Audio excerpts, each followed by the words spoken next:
to be told, well, just go to 181st Street, and that's where all the buses are. Yeah. That was the extent of the information. There were transit people at 125th Street, giving all the information in the world. No one at why 145th? I just think the point was just to get us off Columbus Circle and just move the problem elsewhere. But the issue should have been to have this was worse than a regular service diversion. They were on my... Yeah, because it wasn't planned. I mean, I missed the service. There were 2 wheelchairs in my bus. And there were 2 wheelchairs out of the next 2 buses. Was this a regularly scheduled bus or a shuttle bus? This was a shuttle bus. Okay, now they were just running it up. And they're telling people, take the M3. Well, people who have set number, they know how many trips they have, they know how many transfers they have, etc. We're being told, well, you're just going to have to use your card swipe for the M3, and that's your problem. No. There was absolutely no assistance, no help. I mean, I was not going to make someone, get screwed up, and I wheeled up to where I was going. At 168th Street, the wait to get into the elevator to the one was supposedly several hours long. That was very bad. And that was still happening hours later. I wheeled past it, and you literally could not wheel up that side. I have a feeling that that situation, I mean, they're very sensitive as to the way all of this happened, and I suspect that the next, hopefully there's no next time, but should there be a next time, it's going to be handled quite differently. There was a next one. There was a next one, and it was handled in a better fashion, but Yes, and of course it wasn't underground either. it's on my email, Andrew, so Okay. it would be possible if Yes. you can reword it and you send it to the executive Yes. board, because I do think Edith, we're going to make a note Edith's of definitely all the correct. things that you brought up, and This should, so the interborough issue, the major problem. But why to stop at 145?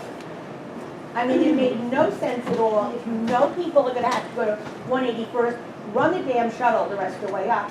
And it was very clear that they told us, we have to go pick up 8 people going downtown. we got it. We got it. Other, I have new Yes. business. Go ahead. Yes, excuse me, I had a second issue. No, that's what I'm, No, I didn't know okay. you were thinking. go ahead. No, I am truly offended by South Ferry. I mean, it has been 5 years. For God's sake, we had the Roman Circus for 2nd Avenue, much less what we had for the opening of Hudson Yard. 5 years with no service, and we don't even get a letter. We had no information ahead of time. What's happening to us getting press releases? It's gone away suddenly? I mean, if the agency is not willing to do something for something as important as that. We used to have ribbon cuttings for every, elevator. Now I have to literally wheel past and then put it down my listserv. Wow, 23rd Street, Park Avenue South open. I thought there was a big press release of it. No. It was the same day as the big derailment. No, it wasn't, Trudy. It was. It was. It was not. It was All right. not the same day. It was. The South Ferry opened in the morning. And there should have been press ahead of time. Hey, if the MTA is not willing to do something after being out of service for 5 years, we in the community would have arranged something. Very They did a soft open, I think they did a soft Very last opening, and then they did something on Sunday morning. Nada. Nada. It was really, No, they did. They put, All Yeah, right. it was a very last minute, Folks, we do have our speaker here, so we really need to move. come now. Andrew, the only thing I'm Yeah. asking is, I already put in my comment about it. Oh, Sorry, go ahead. I can say it. No, please go on. Okay, I agree with the ladies on one thing is, and regarding safety concern, it was much different than ours, and I'm not saying it's bad and good, but I definitely agree one thing. You have passengers, like, not just Edith, but a walker or her senior who cannot see, and they didn't know where they were supposed to go. And there were no emergency repairments on that day for the 59th Street because A lot of customers in my borough didn't hear no announcements on the Brighton line that there is no B-train service. There was no, I mentioned this months ago, but the concern is the Q-train conductors had to take 2 extra minutes of their time to say, ladies and gentlemen, there's no B-train service. It's not right for them to do that. It should be the announcers to do that, because you don't know if a visually impaired person is standing out there in that heat or really pouring the rain. They shouldn't be out there. Boy, I ended up It in was, the it chairman's was office amazing, before getting it was here. amazing the day of the difference when we had the minor Q-train derailment. Of course, the B and the Q are in different places. But no, the B was terminated at Sign and Kings sheet. Highway. Right. But you had shuttle buses, you had accessory like 3 vehicles on standby, you had the NYPD, you had those blue vest ambassadors, I call them, I don't know what they ever call anymore. And the bottom line, you had shuttle buses. Just like, I'll say this. Please wrap up, please. The bottom line is something like example like that, and you know, if something goes wrong on a certain line, like with a fire, with the derailment of the A train, there's no communication. That's one of the things the chairman has said will be made I much, know, much and better. it's not just He that, understands it's- that. It's in our borough, it's in Brooklyn, every section on the outfit line. Okay? So, And the difference is, we had none of those things, same thing. and you guys had it. You know, I mean, we had Your nothing. issue was underground, which is a very different issue in removing people. Okay, but the Yeah. thing is, when the shuttle buses are going up, why were they only going to 145th Street? Why was there none of that? The person in the blue vest, the person in all of this stuff, why were none of those things being done? I agree. I really beginning to feel like, you know, we talk about South Ferry, we're like, you know, we're not even customers Okay, anymore. got it.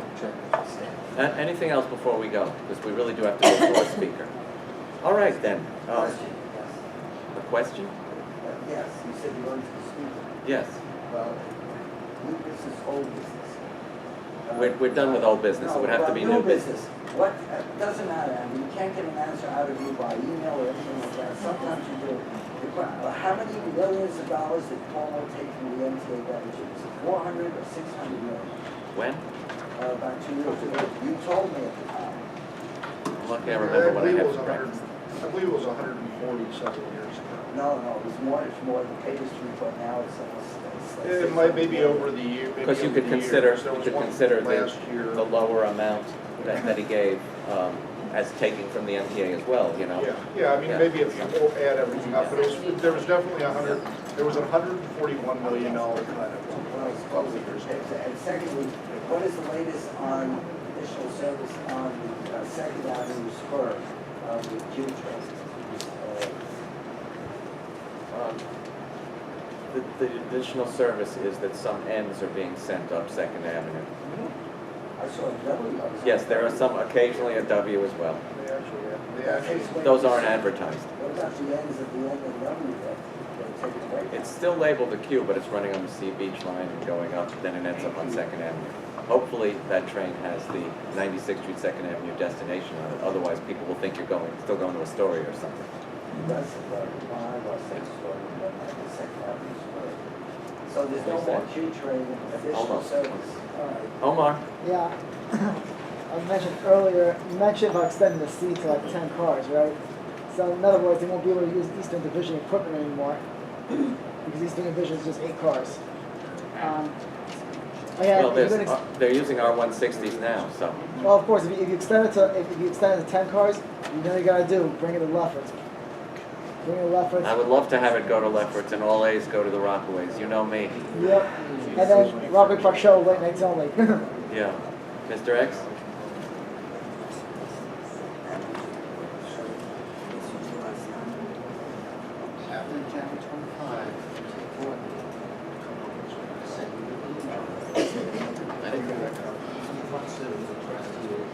At him? At the office?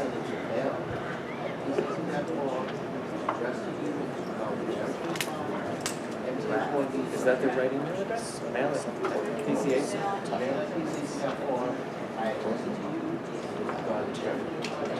Talk to him like that. That's what I said. Is it mail at PCAC.org? Is that right? that's right, it'll get to us. Oh, maybe. We have a spam folder issue sometimes. Okay.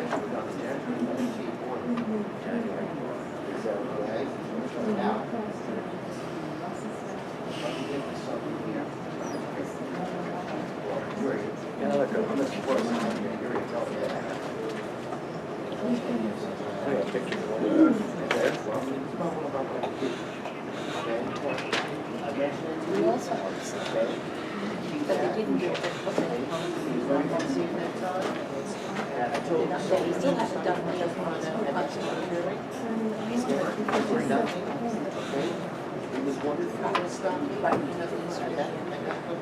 Oh, this was a fair hearing.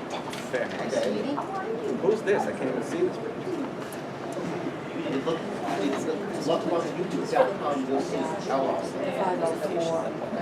There's no address here to get. Oh, well. It's amazing how many counties. Yeah, I heard you, but and what subject? Sorry, that was all. Okay, I got it. March 3rd. Yeah. Is he ready now? He said he wasn't. What do you got here?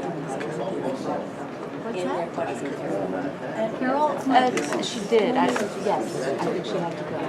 Yeah, start as soon as misdirected. 2012. Maybe she went to get something, I don't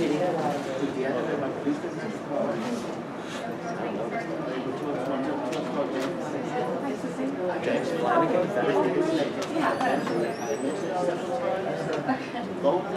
Was it West Clayton, Bundy, and Bundy, was like one of one back hard. They all ignored him. I got it. Okay, I mentioned him, he ignored him. You getting this? Oh, Thomas. Yeah, you getting this other thing because there's a certain issue that's this for this public hearing. I don't have this code. Okay, I got it. We gotta move now. Thank you. Yeah. But you gotta check that spam folder. Okay, so many of you have heard about the move to all-electric buses, which would be a very great thing. They're quiet, they're fuel efficient, they're environmentally friendly, and they start up, I think, much more quickly, as I recall, from being on one at one point. So we have a presentation today about all-electric buses coming to the M42, and here to introduce it is Danny, how do you pronounce that? Danny, Okay, better you say it than me. Thank you so much, and sorry for, well, you had technical difficulties anyway, so we didn't really delay you so bad. Okay. Yes, I gotta get out of here. I'm in the way. Andrew, come over here. I'm in the way. So hopefully this is going to be about funding the Can you hear me in the back? Are you good? Okay, so now. Can you use the mic? Thank you so much.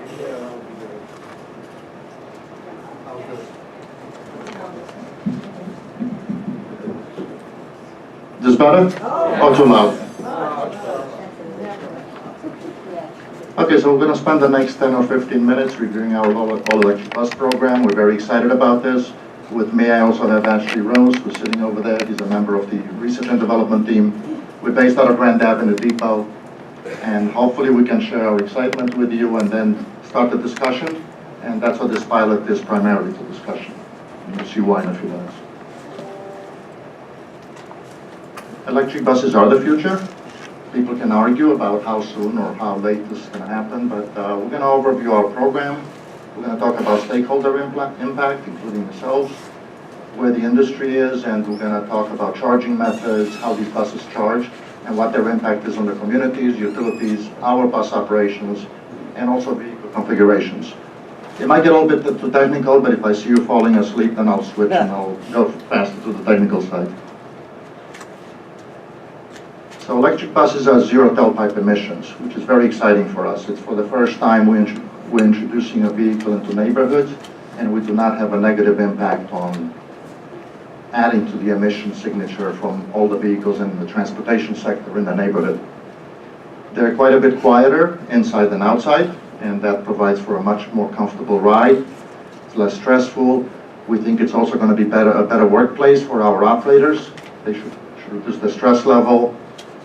They accelerate a lot smoother. Some of you have ridden on our diesel-electric hybrid fleet, where the axle is driven by an electric motor, and I think you have to agree that they do have a more comfortable ride. They accelerate smoother, they don't have the transmission shift points. So overall, it's a better ride. And the technology is growing worldwide rapidly, but it doesn't mean it's a zero impact. And we'll talk about the impacts a little bit.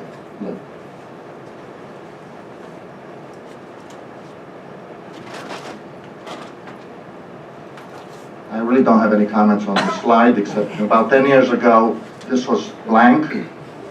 You couldn't have put more than maybe half a dozen cities that were testing things, including ourselves. We started our program in 2002. At that time, battery technology would not enable us to deploy any kind of serious bus service, not to the type of buses that we operate. And about 5 years ago, we started playing around with lithium-ion energy storage on battery electric buses. And this is the result of the technology, the battery technology that has evolved so rapidly in the last couple of years. What's different for us in the Department of Buses is, up until the introduction of this pilot, we only operated in this area. That was our comfort zone. We didn't have to get out of this. Why? We went out, we purchased buses with our procurement department, with our capital money. We worked with the same groups and same departments that we always did. With electric buses now, we have to stretch out. We have to work with other agencies, external stakeholders, and with technical partners to understand what this vehicle does, how it does it, and how does it impact our operations.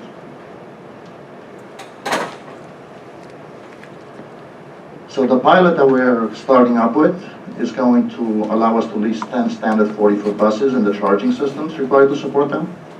5 buses are going to be in Brooklyn, 5 in Manhattan. And what do we want to get out of this pilot? We need to evaluate different battery sizes. These buses are available with various size battery packs. Depot versus en route charging, and also we need to develop standards and requirements so that we can put in our procurement documents. So as we go forward and we look to scaling up the program, we have the right parameters in place that the bus manufacturers can meet our needs and our requirements.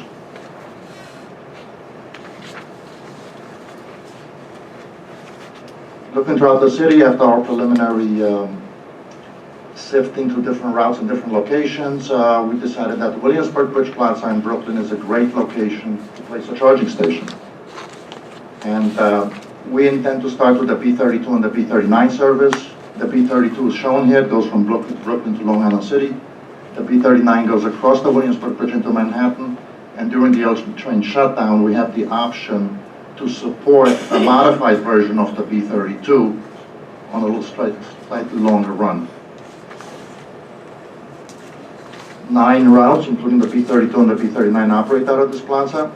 As we get comfortable with what the buses can do in terms of time, weather, load factors, passenger load factors, we'll be able to start exploring some of the other routes, also going deeper into Brooklyn and deeper into Queens. This is what the charging mast is going to look like at Williamsburg Bridge Plaza. This is basically what allows the power to go from the wayside infrastructure into the batteries on the bus. Under this canopy, there's a piece of technology called the pantograph. Those of you that are rail fans, you know what it is. It gets inverted, and it lowers to the vehicle. So the vehicle doesn't have to carry the weight of the pantograph, but it can carry bigger batteries or more passengers. This is the design that was submitted to the Public Design Commission and approved. And again, another picture of the same pantograph with the bus. And there are 2 pieces of what we call street furniture. That's the electrical equipment, the transformers, the rectifiers, the switchgear, that allow us to get power from Con Edison and convert it from AC to DC and to match the voltage to what the bus needs. They look pretty attractive because we've hired an industrial designer to help us go through the Public Design Commission process. Again, we're in the public space, and we're hoping to make a good impression. So that was the first 5 buses. A second group of 5 buses, which was presented to the board yesterday, and I understand that they were approved, will be manufactured by a different company called New Flyer, and they will be operating in Midtown Manhattan. Shown here is the M42 route. Now initially we're planning to start on the M42 and M50, and we can support both routes. The buses are based out of Michael J. Quilt Depot, which is very near the route. That should kind of segue in with some of the comments I heard a little bit earlier. So the bus will be able to get into route and get out of it at the terminal, not in the middle of the route. We're going to have 2 charging stations, one at each end or each terminal. So on the west side, this is in front of the Circle Line terminal. It's a bus layover area that we currently use, and we lay over buses for both the M42 and the M50. We're planning to install a charging mast and the electrical equipment required to support the mast. We've worked with the Hudson River Park Trust, New York State, and New York City DOT to ensure that we minimize impact on pedestrians, but also that we blend in with the local streetscape. So if you remember the boxes that you saw with electrical equipment in Williamsburg Bridge Plaza, they were silver, they look more like our bus stops, they carry those design elements. This one is going to be either dark green or gray, depending on Hudson River Park Trust's branding and what direction they're going on. It has softer sides and it doesn't have any amenities for people to loiter around like the other one had some benches, because we have an active bikeway here and active bus and car traffic. So I want to make sure that safety is maintained. Can I just ask? Yes. Do those things emit any sound? No. No. Silent? I'm not going to give you like a money-back guarantee on this right now, because the early design had circulating fans on them, which you could hear. The designs are still changing. We're trying to get them a little bit smaller, a little bit more compact, but I don't believe they make any noise, and if they do, I'm sure it's going to be below ambient or in that range. If it isn't, then I can commit to you that we're going to work. My concern would be rather the opposite. I had an accident with a bench Sit down, child. on 2nd Avenue the other day that was in the middle of the sidewalk. And it was at night. I had no idea this bench was sitting there on the sidewalk, because I couldn't see it. I would be concerned about you building things similar to, remember when they built them over the grates in Queens? There were considerable problems with people who were visually impaired having accidents with those. And my concern would be that there would be a similar problem with this. Very good concern, and really very good point. And what you see on this drawing is actually a walkway that New York State DOT is going to close. And that's because of a design issue with a crosswalk and with the traffic control devices.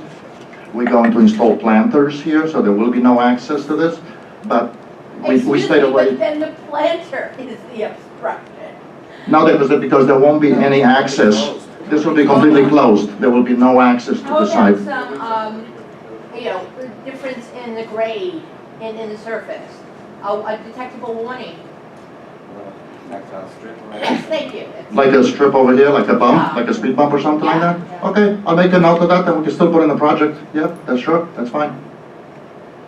Good idea, thank you.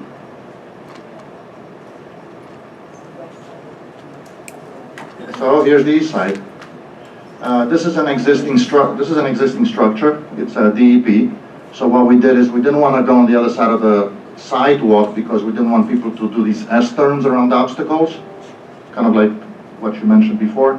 So we decided to install the mast in line with existing structures that are on the street to make sure that the remaining section of the sidewalk has full access, and you don't have to make a right or a left to avoid an obstacle to get around it. What corner is that? This is on 41st Street. No, I know, but which corner? You want the south? It's in the middle of the block on the south side. On the This south is the ventilation tower for the Queens Midtown Tunnel. Yeah, The FDR drive is in the back, it's the south. and right now I'm sitting on First Avenue. So it's the southeast side of It's the south side of the block. It's about the middle of the block.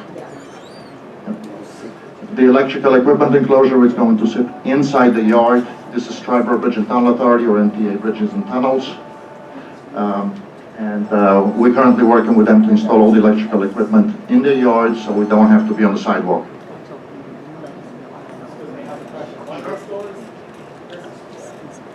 Very good point. I was hoping nobody would find that.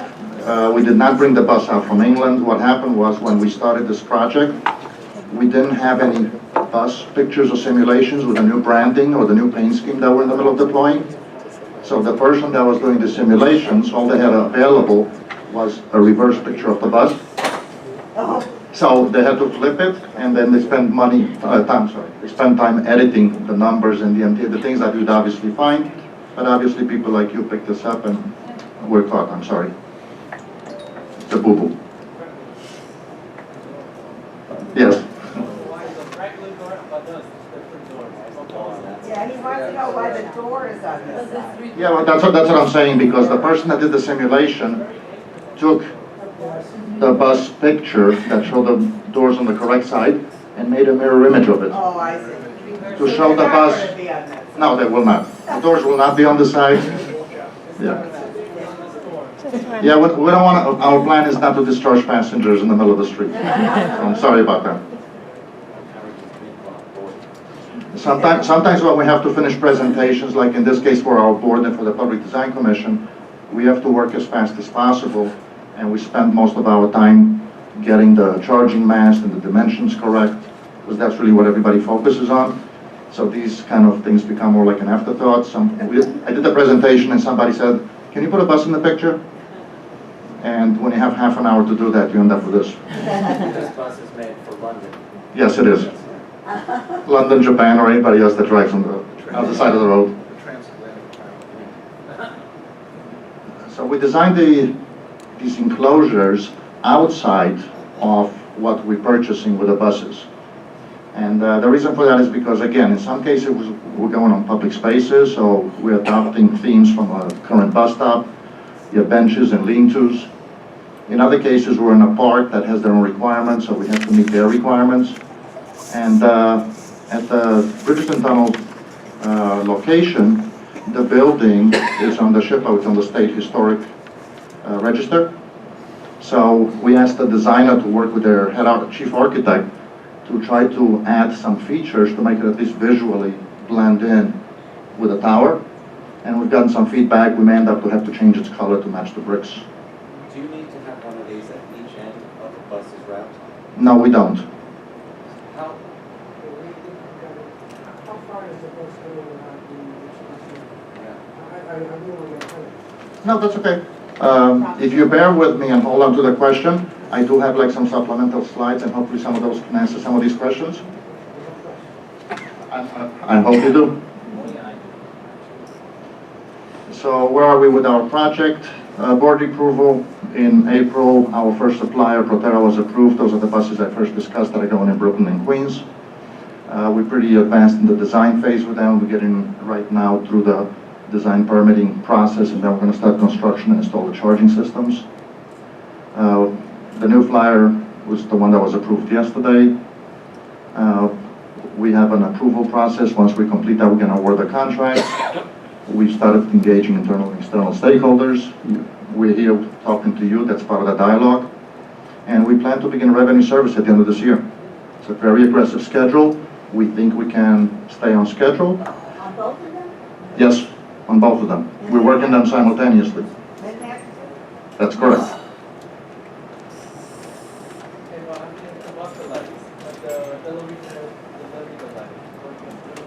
We're currently working on the schedule with both manufacturers to try to build in a little bit more buffer for schedule slippage. We're not concerned about manufacturing of the buses themselves. We're more concerned about the construction and the permitting piece. Because it's the first time we're doing this. Not the much, it's like the batteries. The batteries are dead. Sorry. I'm going to try to... Yep, we're very concerned about the construction process because we engaged with the different stakeholders. It's the first time we're doing this, it's the first time they're doing this. So this is an example for the permitting process. We're working with 4 different agencies. They've never seen this kind of construction permitting before, so they're trying to understand what the impact is and to make sure that all of the construction and design companies understand what needs to be done. Have you gone to the relevant community boards? We have notified 3 community boards, I believe 1 in Brooklyn, 4 in Manhattan, I believe 6. I don't remember which one is on the east side and the west side, but we've communicated the project to the community boards as a step that we usually take before we go to the Public Design Commission. Yes. I just would like to know, I'm concerned only in that where the bus is going to be sitting to charge, and whether in fact no one is going to be blocking that space, how you're going to be dealing with that. Because we all know, anyone parks wherever they damn well please. And unless you have spikes, etc., someone's going to be parked there. No, it's a very valid concern. Excuse me, sir. Would you be kind enough to use the microphone again? His microphone died. Battery died. The batteries died. Can you hear me now? If I don't know how you're gonna keep the buses running when they die in the middle of a route. Sit down, just sit Alan, down. move up to the front. Alan, come up, Please. please, an empty seat. Sit within earshot then. As soon as I finish the presentation, if anybody wants to ask the same questions on the side, I'll be happy, more than happy. The microphone goes out, but the buses you'll be able Wait, to. are you- Crying out These loud. microphones, I've used them before, they usually eat up batteries pretty quick. And my presentation was a little bit more than 10 minutes, so that's about the lifespan of these guys. Very bad. Okay, You're so the buses are made, My arm. the question was where the bus is made. The buses are made in the United States. The 2 companies, Proterra, which is based out of California and South Carolina. And there's a second company called New Flyer. We currently purchase buses from them. Minnesota. Yep. Yep. So I'm sorry. Question, did I answer it, or I'm gonna drop it, or did you finish it? No, my question was, how are you going to keep, That's right, that's right. People from parking. yeah, Where yeah, the buses or, I are. mean, right, I mean, you know, So we started working with our command center, and we're looking at areas where we can potentially install cameras that give us visibility of the bus and the bus charger.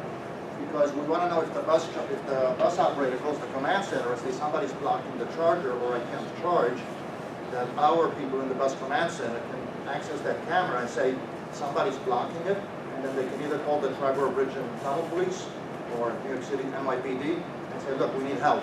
Somebody's blocking the charger.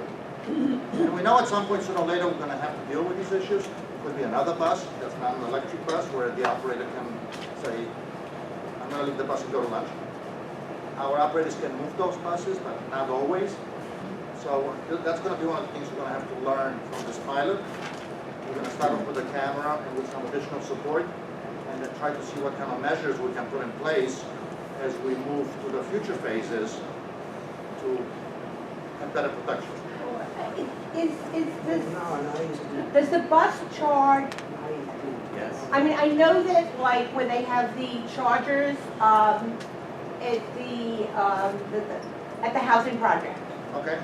they're intended to be charging overnight. Yes. Are you going to be having these chargers